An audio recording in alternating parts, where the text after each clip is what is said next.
پاکستان میں جو چیز نہیں بدل رہی ہے وہ پولیٹیکل قیاس ہے۔ پولیٹیکل قیاس جو ہے وہ اس حد تک بڑھ چکا ہے کہ پاکستان کی عام عوام جو ہے وہ اب پولیٹیکل سسٹم کے اوپر اعتماد کرنا ہی چھوڑ دیا ہے اس نے۔ اس کی بنیادی وجہ یہ ہے کہ پاکستان کا پولیٹیکل سسٹم جو ہے وہ عام عوام کی زندگیوں کو سنوارنے میں یا عام عوام کے لیے آسانیاں پیدا کرنے میں ناکام ہو چکا ہے۔ ایران اور امریکہ کے درمیان جو جنگ ہوئی تھی اس نے اس چیز کو مزید واضح کر دیا ہے کہ جن ممالک میں یکسانیت نہیں ہے، جن ممالک میں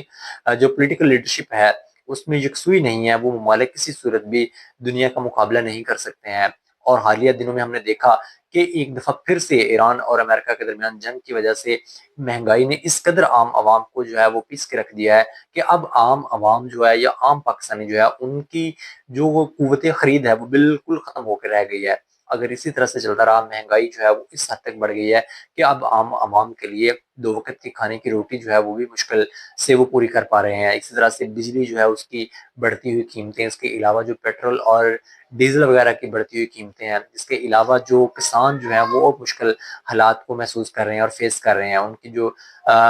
زرعی اجناس ہیں ان کی قیمتیں جو ہے وہ ان کو بر وقت جو ہے وہ اور بھرپور قیمتیں نہیں مل رہی ہیں۔ یہ تمام چیزیں مل کے ایک ایسا قیاس جو ہے وہ کریٹ کر رہے ہیں ود ان دا پاکستان کہ یہ کسی بھی وقت جو ہے وہ ایک بڑے لاوا جو ہے اس کی صورت میں باہر نکل سکتا ہے۔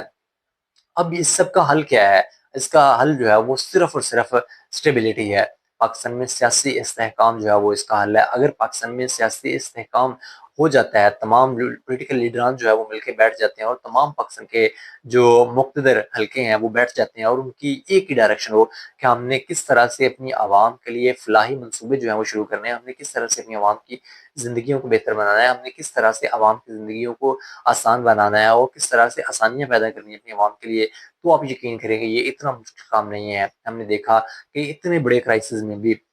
ہمارے قریب جو ممالک ہیں بھارت اور بنگلہ دیش، ان میں کسی قسم کی کوئی پرابلم جو ہے وہ دیکھنے کو ہمیں نہیں ملی۔ پیٹرولیم پرائسز جو ہیں وہ بالکل سملر ہیں جیسا کہ جنگ سے پہلے تھی۔ تو ہمارا ملک جو ہے وہ پھر ایسا کیوں ہوا کہ ہمیں جو ہے وہ تقریباً 50% جو ہے وہ اپنی قیمتیں جو ہیں وہ بڑھانی پڑ گئی؟ تو اس کا مطلب یہ ہے کہ اگر آپ کے ملک میں اسٹیبلٹی ہی نہیں ہے تو پھر یقینی بات ہے کہ غیر یقینی صورتحال جو ہے وہ اس سے معاشرہ پورا جو ہے وہ دوچار رہے گا، اور غیر یقینی صورتحال سے جب معاشرہ دوچار ہوتا ہے تو پھر اس میں نہ تو بیرونی انویسٹمنٹ آتی ہے، نہ ہی کسی قسم کا استحکام آتا ہے، اور نہ ہی کسی قسم کی جو عام عوام ہے ان کی زندگیوں میں آسانی لائی جا سکتی ہے۔ تو یہ کام جو ہے وہ جتنی جلدی ہو جائے گا، پولیٹیکل قیاس جتنی جلدی ختم ہو جائے گا اور پولیٹیکل سٹیبلٹی جتنی جلدی آ جائے گی، اتنی ہی جلدی جو ہے وہ پاکستان کی عام عوام کی جو پرابلمز ہیں وہ بھی سالو ہونا شروع ہو جائیں گے۔ لیکن سوال یہاں پہ یہ ہے کہ کون ایسا لیڈر آئے گا، کون ہے ایسا جو اپنے سٹان سے پیچھے ہٹے اور تمام لوگوں کو ایک جگہ پہ بٹھائے اور تمام لوگ جو ہیں ان کی ڈائریکشن کو سیم کریں کہ ہم نے پاکستان کے لوگوں کی زندگیوں کو بہتر بنانا ہے۔ اگر ایسا ہو گیا تو یقینی بات ہے اس کے دوررس نتائج جو ہیں وہ ہمارے سامنے آئیں گے، لیکن برکیف یہ ہوتا ہوا دکھائی نہیں دے رہا۔ یہ ایک بہت مشکل کام ہے۔